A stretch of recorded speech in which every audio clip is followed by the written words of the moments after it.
여러분들은 어떤 중요한 결정을 할 때 주로 어떤 마음가짐으로 결정을 하시는 편입니까? 중요한 결정할 때 믿음으로 정확하게 잘 결정을 하는 편이십니까? 아니면 주변 환경에 막 이렇게 좀 영향을 받아가지고 환경에 끌려서 결정을 하는 편이십니까? 어떤 일을 결정을 할 때 정말 시원시원하게 아주 정확하게 단칼에 다 결정을 내릴 수 있으면 얼마나 좋겠습니까만 그렇지 못한 경우들이 많이 있습니다.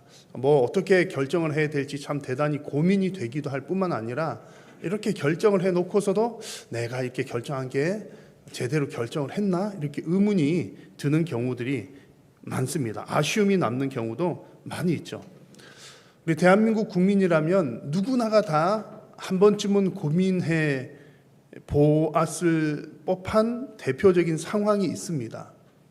아마 여러분 한 분도 빠짐없이 아마 이런 고민해 보셨을 거예요. 중국집에 갔을 때 짜장면을 먹을 것인가? 짬뽕을 먹을 것인가? 짜장면을 시키면 짬뽕이 맛있어 보이고 짬뽕을 시키면 짜장면이 맛있어 보입니다. 그래서 등장한 것이 짬짜면. 언제부터인가 짬짜면이 등장하여서 우리 고민을 해결해 주었죠. 우리 인생의 여러 가지 결정 과정에서도 좀 짬짜면과 같은 메뉴가 있으면 아마 인생살이가 좀 더 쉽지는 않을까 싶습니다. 이렇게 해야 되나? 저렇게 해야 되나? 잘 모를 때는 그냥 짬짜면 그런 것처럼 말이죠.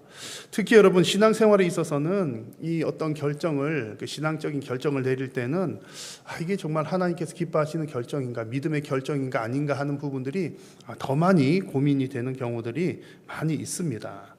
자, 그런데 여러분 이렇게 고민하는 것 참 좋은 일이고요. 바른 결정을 하는 것 귀한 일입니다만 사실 또 다른 한편으로 좀 뒤집어서 생각을 해보면 사실은 우리의 결정이 그렇게 큰 영향력이 있는 것은 또 아닐 수도 있습니다. 물론 우리가 한번 잘못된 결정을 하면 인생의 방향이 확 바뀐다든지 또 우리의 작은 잘못된 결정들이 쌓이면 우리 지구에 안 좋은 영향력을 끼칠 수도 있고요. 지금 기후 문제들 생겨나는 것처럼 영향을 미칠 수도 있습니다만 근데 이제 또 다른 편으로 이렇게 생각을 해보면 수많은 결정을 반복하는 인생살이 가운데 내가 이렇게 한두 번, 몇 번 이렇게 잘못 결정한다고 해서 그것이 과연 내 인생에 큰 영향을 미칠 만큼 대단한 결정일까를 생각해 보면 꼭 그런 것 같지도 않아요. 또 내가 잘못된 결정을 한다고 해서 지구와 우주에 내가 엄청난 영향력을 끼칠 것인가 라고 생각해 보면 꼭 그럴 것 같지도 않습니다. 무슨 얘기냐면 우리의 결정이 사실은 매우 먼지와 같이 미약하다는 겁니다. 우리의 존재, 우리의 삶은 사실 나한테는 큰 문제이고 큰 일들이지만 먼지처럼 작은 존재라는 겁니다. 그래서 이제 사실 이 부분은 작지만 그게 무시할 수 있다는 뜻은 아니거든요. 그래서 작은 결정이지만 너무 중요한 면이 있지만 또 다른 한편으로는 너무 거기에만 매달려 있는 것도 사실은 그렇게 바람직한 것은 아니다. 그런 얘기입니다. 그러면 뭐가 중요합니까? 오늘 우리가 함께 살펴보려고 하는 것은 나의 결정보다 더 큰 것은 하나님의 계획이라는 사실을 함께 살펴보려고 합니다. 내 결정도 중요할 수도 있지만 사실은 하나님의 크신 계획 앞에서 보면 작은 먼지에 불과하다. 무엇을 먼저 중요하게 여겨야 되는가라고 생각할 때는 하나님의 계획이라는 겁니다. 그래서 오늘 이제 읽은 말씀 가운데 이제 그런 내용들 함께 살펴보려고 하는데요. 여러분 오늘 이제 아까 서서 성경 읽으실 때 아마 이렇게 많은 분들이 느끼셨을 겁니다. 오늘 성경 쭉 읽으면서 이상한 점 두 가지가 있었습니다. 뭐냐면 하나는 이제 오늘 읽은 본문에 아브라함 등장하잖아요. 아브라함이 엄청나게 믿음이 좋은 사람입니다. 그렇죠? 믿음의 사람 아브라함인데 이상한 결정을 합니다. 오늘 아브라함이 결정하는 것들을 보면 두 가지 내용 정도를 믿음 없는 것처럼 없는 그런 결정들을 해요. 그게 한 가지가 이상하고요. 믿음의 사람이 믿음의 결정을 하지 않는 것도 이상한데 오늘 성경 마지막 부분을 보니까 더 이상한 것은 애굽 왕 바로가 재앙을 당합니다. 그것도 따지고 보면 더 이상합니다. 이런 이상한 점 두 가지가 있는데 이제 이런 말씀 가운데 정말 하나님의 뜻을 아는 것이 얼마나 중요한지를 오늘 이 시간 함께 나누어 보려고 합니다. 그래서 오늘 주시는 하나님 말씀을 통해서 여러분들이 이제 믿음의 결단들을 더 잘하는 성도님들이 되시기를 바라고, 더 중요한 것은 하나님께서 바로에게 재앙을 내리신 그 이유를 잘 이해를 하셔서 우리 인생에서 하나님의 계획이 얼마나 중요한지를 다시 한번 깨닫는 그런 은혜의 시간 될 수 있기를 바랍니다. 자, 아브라함이 이제 잘못된 결정 두 가지를 하는데요. 먼저 첫 번째로는 오늘 성경에서 보니까 아브라함은 환경에 굴복하는 결정을 내립니다. 열악한 환경이 다가오니까 환경에 굴복하는 결정을 내립니다. 본래 아브라함은 어떤 사람입니까? 대단히 믿음 좋은 사람이잖아요. 알지도 못하는 곳을 향해서 하나님이 가라! 그러니까 어디로 가야 되는지도 모르면서 짐부터 싼 사람이에요. 이게 보통 일 아니거든요. 여러분, 제가 여러분들에게 집사님 일단 갑시다. 그러면 여러분 일단 짐을 싸시겠습니까? 아니면은 목사님 뭐 잘못 잡섰나 그러시겠습니까? 물론 여러분들은 짐을 싸시는 분도 계시겠지만 그러기가 쉽지 않다는 거죠. 아브라함이 대단히 대단한 믿음을 가진 소유자인데 일단 그렇게 믿음을 따라 가나안 땅에 왔어요. 와서 이렇게 정착을 해서 사들 중에 땅에 큰 기근이 듭니다. 기근이 들자 마음이 흔들리는 거죠. 그래서 10절 말씀 보니까 그 땅에 기근이 들었으므로 아브라함이 애굽으로 피난을 가는 겁니다. 애굽으로 피난을 가기로 결정을 합니다. 잘했습니까? 못했습니까? 여러분, 먹을 게 없는데 먹을 거 있는 동네에 피난 가는 게 뭐 잘못했을까요? 그래서 뭐 크게 이게 아브라함 나쁜 사람이네, 불신앙이네, 이렇게만 단정 짓기는 좀 어렵습니다. 그리고 뭐 잠깐 소나기 피하는 마음으로 지금 되게 어려우니까 잠깐 갔다 오면 되지, 그런 마음을 먹었을 수도 있습니다. 지금 당장에 굶어 죽는 것보다 어쨌든 살아남아서 후일을 도모하는 게 낫지, 그런 판단을 했을 수도 있습니다. 충분히 이해가 되는 것이죠. 그럼에도 불구하고 이 아브라함의 선택은 결국은 어떤 선택입니까? 환경에 굴복한 선택입니다. 환경 따라간 선택이었다는 것이죠. 현재의 지금 힘든 상황이 충분히 이해가 되지만 하나님께서 뭐라고 말씀하셨습니까? 이 땅을 너에게 주겠다. 그래서 가나안 땅으로 온 것이거든요. 하나님께서 약속해 주신 땅이기 때문에 사실은 힘들더라도 그곳에 정착하는 게 옳았더라, 그런 얘기입니다. 이제 그 근거를 알 수 있는 것이 이제 나중에 세월이 흘러가지고 아브라함의 아들 이삭 때에도 비슷한 일이 발생을 합니다. 아브라함 때 겪었던 흉년처럼 지금 기근처럼 이삭 때에도 그런 일이 한번 나오게 되는데 창세기 26장을 보니까 하나님께서 그때 이삭에게 이렇게 말씀하십니다. 여호와께서 이삭에게 나타나 이르시되 애굽으로 내려가지 말고 내가 너에게 지시하는 땅에 거주하라. 이 땅에 거류하면 내가 너와 함께 있어 너에게 복을 주고 내가 이 모든 땅을 너와 내 자손에게 주리라. 이 말씀은 누구에게 주신 말씀요? 이삭에게 주신 말씀입니다. 지금 오늘 본문에서 아브라함에게 똑같이 이렇게 말씀하신 장면은 안 나와요. 안 나오긴 하지만 이 명령을 보십시오. 하나님께서 아브라함에게 주셨던 약속하고 내용이 똑같습니다.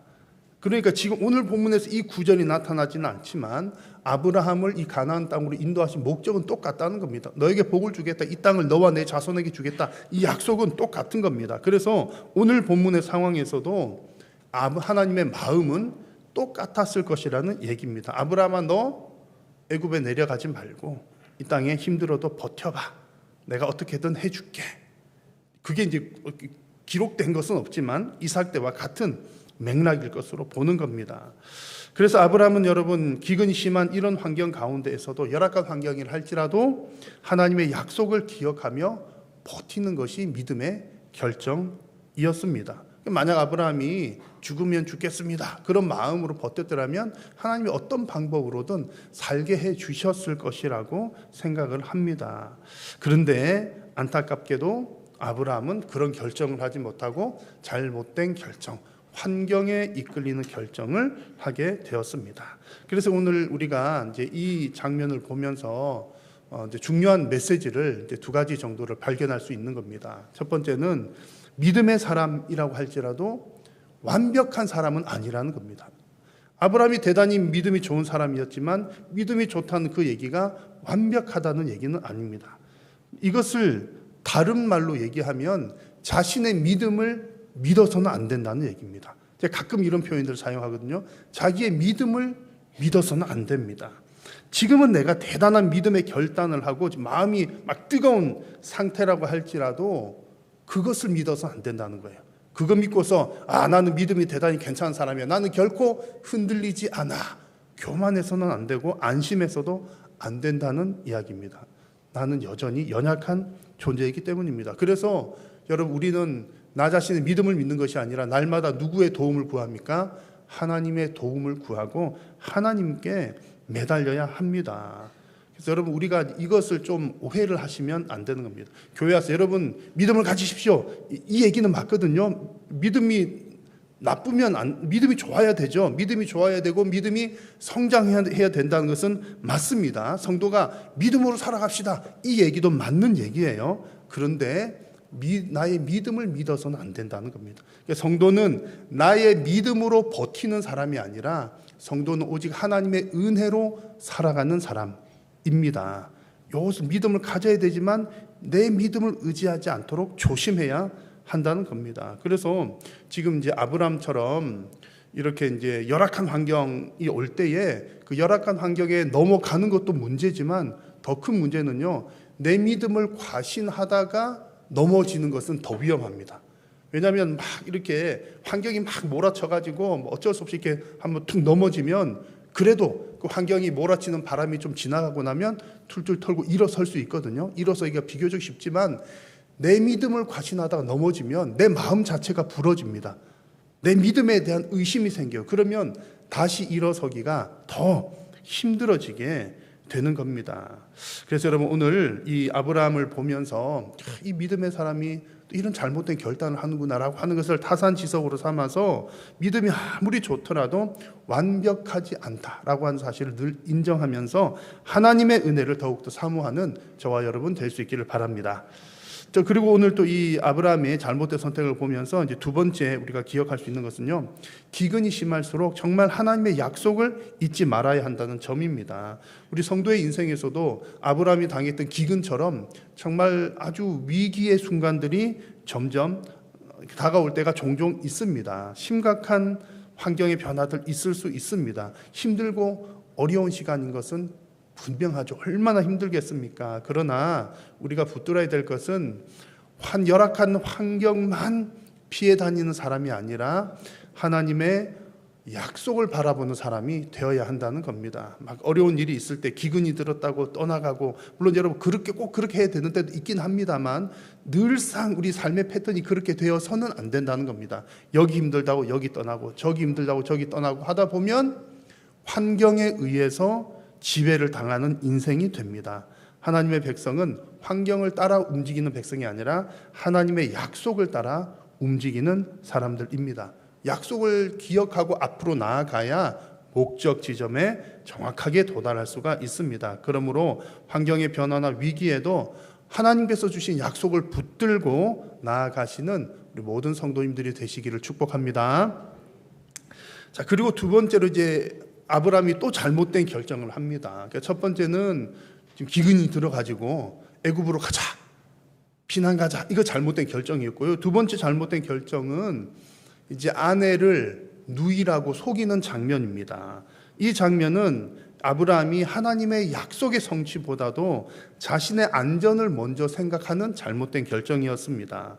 애굽으로 피난 가는 길에 이제 아브라함이 이제 걱정거리가 생겨나죠. 아내가 너무 예뻐가지고, 사라가 너무너무 예뻤나 봐요. 너무 예뻐가지고 아내 때문에 자신의 목숨이 위협받을 수 있다, 이렇게 생각을 한 겁니다. 실제로 이제 고대 사회 때는 그런 경우들이 종종 있었다고 합니다. 그러니까 여러분, 예쁜 사람들 조심하셔야 되는 거죠. 아니, 예쁜 사람의 남편들이 조심하셔야 되는 거죠. 그럼 막 남편을 이렇게 막 해코지하고서 아내를 빼앗아가고 그런 경우들이 있었던 것 같습니다. 그래서 이제 아브라함이 어떻게 결정을 하냐면, 이 아내를 내 누이라고 속이자, 그런 결정을 하게 되는 거예요. 여러분, 자기 자신의 목숨을 지키려고 내 아내를 여동생이다 라고 속이는 것 잘한 일입니까? 못한 일입니까? 여러분들 이제 못한 일이죠라고 대답하겠지만 여러분들이 그런 형편이라면 입장이라면 어떻게 하겠습니까? 그렇게 할 가능성이 높습니다. 일단 살고 봐야죠. 살고 봐야 되니까 여보 미안한데 이렇게 좀 합시다. 그렇게 하는 사람들이 아마 더 많지 않을까 싶습니다. 누구든지 목숨의 위협을 받는 상황이라면 일단 목숨을 지키는 쪽의 결정을 하려고 하기 때문이죠. 그런데 여러분, 목숨을 지키려고 하는 결정을 한다는 것은 충분히 이해가 됩니다만 지금 아브라함이 자신의 목숨을 지키려고 했던 그 결정의 방법은 분명히 잘못된 방법입니다. 왜냐하면 여러분, 뭐 자기만 생각하고 아내는 생각하지 않았다, 요런 겉으로는 이렇게 보이지만 이것도 문제이지만 그 더 근본적인 문제는 뭐냐 하면 하나님의 약속을 생각하지 않았다는 게 문제입니다. 아브라함이 하나님의 약속을 생각하지 않고 그냥 내 목숨만 지켜야지 하니까 그냥 아내를 누이라고 속이자, 아내를 더 위험하게 만드는 그런 일이 된 겁니다. 자, 여러분, 하나님께서 아브라함을 부르신 목적이 뭡니까? 이유가 뭡니까? 아브라함이 들으면 서운할지 모르지만 하나님께서 아브라함을 부르신 이유는 아브라함이 특별히 뭐 잘났거나 잘생겼거나 능력이 많거나 출중하거나 뛰어나거나 탁월하거나 뭐 그래서 아브라함을 부르신 게 아닙니다. 그런저런 조건을 따져서 부르신 것이 아니라 그저 하나님의 나라를 이루시기 위해서, 하나님의 목적이 있는 겁니다. 아브라함을 통해서 하나님의 나라를 이루시려고. 만약에 아브라함이 없었고 다른 그 존재가 없었더라면 다른 누군가를 통해서든 하나님이 그 일을 이루려고 하셨을 겁니다. 하나님의 나라 세우는 것이 주된 목적이라는 거죠. 그래서 지금 이 일을 위해서 아브라함은 선택받은 사람이니까 아브라함의 입장에서는 어떤 일을 결정을 하든지 간에 항상 하나님께서 나에게 주신 그 목적, 그 부르심의 목적을 늘 먼저 생각하는 것이 옳다는 얘기입니다. 그래서 아브라함이 지금 하나님께서 나를 부르신 이유는 나를 통해서 큰 민족을 이루려고 하시는 거지, 하나님의 나라를 이루시려고 하는 거지, 이 생각을 가지고 있었다면 아내 사라를 대하는 태도도 달랐을 겁니다. 내 옆에 있는 아내는 단순히 그냥 어디 소개팅이나 미팅 가서 만나서 그냥 예쁘니까 너 낯짝 하자 이렇게 고른 사람이 아니라 하나님의 목적을 따라, 큰 민족이 이루는 게 나 혼자 되는 거 아니잖아요. 배우자가 있어야 되고 함께 있어야 되니까 아내 역시 그 일을 위해서 하나님이 부르신 자로구나. 그러면 아내를 얼마나 더 존귀하게 여겨야 될지를 분명히 알 수가 있는 것입니다. 그래서 그 목적을 위해서라면 아내 사라가 건강하게 살아 있어야 하는 것이죠. 그런데 지금 아브라함은 목숨이 위협받는 그런 상황 가운데 그 약속을 기억하지 못하니까 자신의 목숨을 지키기 위한 결정은 하였지만 오히려 아내와 그 가정이 깨어질 만한 위태로운 결정을 하게 되었다는 겁니다. 물론 이제 우리가 이런 장면을 보면서 아이고 쯧쯧쯧 아브라함 참 못났네. 아이고 어떻게 그렇게 해. 우리가 그렇게 이런 평가를 하기 위해서 말씀을 보는 것 아닙니다. 사람은 누구나가 다 안전의 위협을 받으면 살 길을 찾습니다. 그런데 중요한 것은 무엇입니까? 진짜로 안전을 찾으려면 정말 안전할 수 있는 방법, 바른 방법을 찾아야 한다는 겁니다. 그러니까 목숨 살려고 하는 그 마음 자체가 나쁜 것이 아니라 아브라함은 지금 그 방법을 잘못 찾았더라는 겁니다. 하나님의 약속에 대한 그게 없으니까 방법을 잘못 찾았다는 거죠. 위험할수록 여러분 안전수칙을 더 잘 지켜야 한다는 것 잘 알고 계실 겁니다. 예를 들어서 그런 일이 없어야 되겠지만 예를 들어서 높은 아파트 빌딩에 뭐 한 수십 층 되는 아파트에 만약에 불이 났습니다. 그 불이 나면 여러분 어떻게 해야 됩니까? 우리가 저 높은 데 사는데 저 1층까지 나가려면 되게 멀어요. 빨리 이제 일단 내려가야 되잖아요. 빨리 내려가려면 여러분 어떻게 하는 게 안전할까요? 1번 엘리베이터를 타고 빨리 내려간다. 2번 뛰어간다. 3번 뛰어내린다. 뛰어내리는 게 제일 빠를 것 같긴 합니다만 그것은 아마 수십 년 빨리 가겠죠. 그냥 생각할 때는 불이 났어. 빨리 내려가야지. 그럼 빨리 내려가면 뭐 달리기 잘하는 사람은 모르겠지만 그 엘리베이터 타면 빠를 것 같다는 생각이 들어요. 뭐 이렇게 내려가니까 하는데 이제 엘리베이터 안전수칙 그런 데 보니까 그렇게 나와 있더라고요. 화재 시 엘리베이터를 탄다 안 탄다? 타지 말래요. 왜냐하면 이렇게 내려가다가 오히려 작동이 멈추면 더 위험하기 때문에 화재가 나면 이렇게 뭘 가리고 어쩌고 해가지고 계단으로 도마 이제 피하라는 그게 안전수칙이 있습니다. 근데 그 안전수칙을 모르고 내가 빨리 가야겠다는 생각으로만 가지고 잘못된 행동을 취하면 더 안전하지 못하게 된다는 이야기입니다. 더 큰 위험에 빠지게 된다는 얘기죠. 그래서 위험할수록 안전수칙을 잘 지키는 게 더 중요합니다. 여러분, 신앙생활에서 성도의 인생에서 성도의 안전수칙이 무엇입니까? 너무나 명확합니다. 여러분, 신앙생활에서 성도의 인생에서의 가장 중요한 안전수칙은 안전을 지키시는 분은 오직 하나님이시라는 믿음입니다. 이게 우리 최고의 1번 안전수칙입니다. 여러분, 안전을 지키시는 분은 누구시라고요? 하나님이십니다. 그러니까 내가 내 안전을 지키려고 막 한다고 안전하게 되는 것이 아니라 하나님께서 지켜주셔야 내가 안전을 보장받는다. 하나님께서 지켜주셔야 내 생명이 보존된다라고 하는 것이 우리 신앙인들의 안전수칙 1번입니다. 그래서 위기 상황일수록 잊지 말아야 될 것, 하나님이 지켜주셔야 된다는 것이죠. 근데 지금 아브라함이 그것을 놓쳤다는 얘기고요. 우리 성도들은 이 모습을 보면서 정말 더더욱 위기 상황일수록 하나님을 의지하는, 하나님을 의탁하는 믿음을 가져야 할 줄로 믿습니다. 근데 막상 여러분, 위기 상황이 되면 이런 거 생각이 날까요, 안 날까요? 나는 사람 훌륭하신 분들이고 대부분 잘 안 날 겁니다. 그래서 뭘 하죠? 위기 상황이 막상 짠되면 생각이 안 나니까 평소에 훈련을 하는 겁니다. 보니까 이제 어린이집이나 유치원에도 보니까 가끔 애기들이 이렇게 무슨 소방 대피 훈련을 하더라고요. 그거 애기들 그런 거 시키겠습니까? 근데 진짜 그 위기 상황이 발생했을 때 평소에 연습을 해두면 그게 자동적으로 이렇게 기억이 나가지고 안전하게 된다는 거죠. 그래서 평소에 안전 훈련을 하거나 안전 수칙을 숙지하는 등의 위기 대응 훈련하는 게 반드시 필요합니다. 신앙생활에서도 그게 필요한 거죠. 오늘 주시는 이 말씀이 우리에게는 위기 대응 훈련하는 것과 같은 내용입니다. 이런 말씀들을 보면서 내 삶에 미리 잘 적용을 하는 거죠. 만약에 내 인생 가운데 이런 위기 상황이 다가온다. 어떻게 할 것인가? 이런 잘못된 결정을 하지 말고 내 안전을 누구에게 맡기자? 하나님께 맡기자라는 것입니다. 여러분의 인생에서 혹여나 안전을 위협받는 그런 상황이 다가오더라도 스스로의 안전을 지키려고 하지 마시고 서두르지 마시고 오직 하나님을 더욱 의지하는 저와 여러분 될 수 있기를 간절히 소망합니다. 자, 아브라함이 이렇게 잘못된 결정을 2번이나 했습니다. 2번이나 잘못된 결정을 하는 모습을 보여주는데 이어지는 결말을 보면 좀 이상합니다. 믿음의 사람 아브라함이 잘못된 결정 2번이나 연달아 하는 것도 이상한데 결말이 더 이상해요. 아브라함이 잘못된 결정을 했으면 아브라함이 인생이 꼬이거나 아브라함이 벌을 받거나 그런 이야기가 나와야 될 텐데 마지막 부분 보니까 오히려 애굽 왕 바로가 재앙을 받습니다. 자, 이어진 내용을 쭉 보십시오. 보시면 아브라함이 잘못된 계획을 가지고 애굽 땅으로 들어갔는데 염려했던 일이 일어나죠. 애굽 사람들이 사라의 아름다움을 봅니다. 그리고 사라는 결국 바로의 왕궁으로 이렇게 데리고 불림을 받아서 갑니다. 고대 이집트 왕은 절대 권력을 가진 자였기 때문에 막 이렇게 할 수 있었다고 그래요. 너 내 아내 해. 그러면 그냥 두말 않고 가는 거죠. 흔한 일이었다고 합니다. 근데 이제 사라는 외국인이잖아요.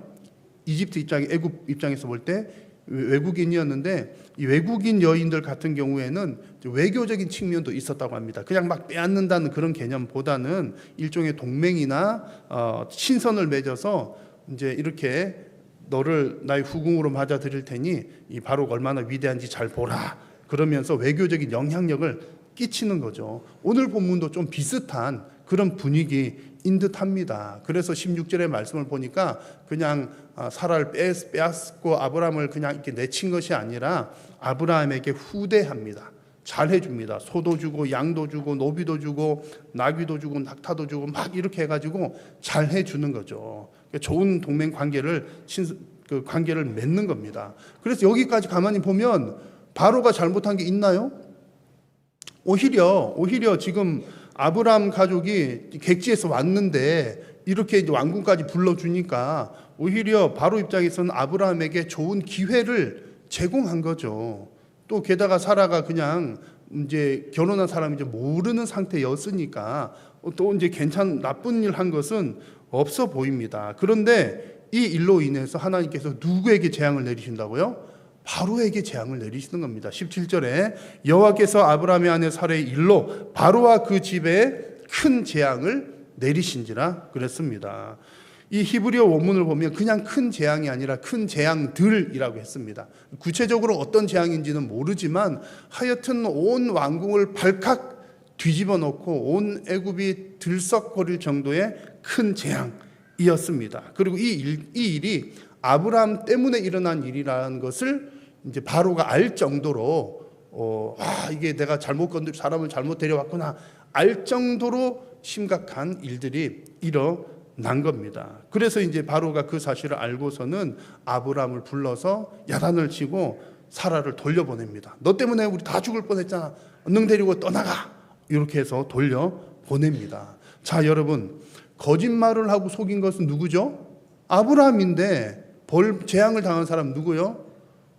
바로왕, 애굽왕 바로였습니다. 왜 하나님께서는 바로에게 재앙을 내리셨을까요? 여러분, 이 사건에서 중요한 핵심은 하나님의 개입입니다. 하나님께서 개입하셨는데 개입하셔서 바로가 사라를 취하지 못하도록 하신 겁니다. 사라를 보호해 주신 것이죠. 왜 사라를 취하지 못하도록 하십니까?